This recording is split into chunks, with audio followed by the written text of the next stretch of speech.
News ચેનલમાં આપનું સ્વાગત છે।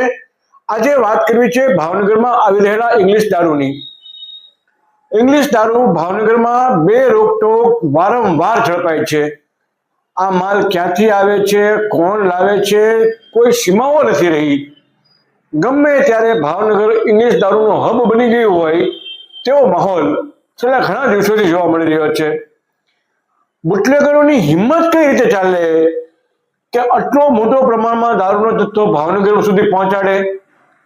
આજે જે માલ મળ્યો છે તે ધોલેરાથી ભાવનગર તરફ આવતો હતો અને નારી ચોકડી પાસે પકડાયો છે।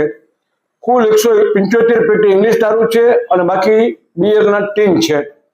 કુલ 26.75 લાખની માલમત્તા સાથેનો આ દારૂ મળ્યો છે। તેમાં ટ્રક પણ આવી ગયો।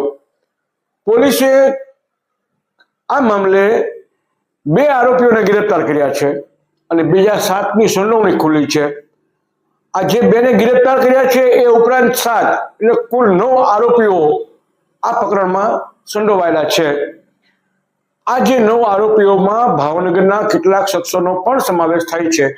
અહીં જોવાનું એ રહે છે કે ભાવનગરમાં દારૂ મંગાવનારા કોણ, ક્યાંથી મંગાવે છે, કોના કહેવાથી મંગાવે છે અને શા માટે એ લોકો આટલી બધી હિંમત કરે છે કે એ દારૂનો ધંધો બે રોકટોક આરામથી કરી શકશે ભાવનગરમાં, એને રોકવા વાળો કોઈ નથી। આવી હિંમત એને આપે છે કોણ?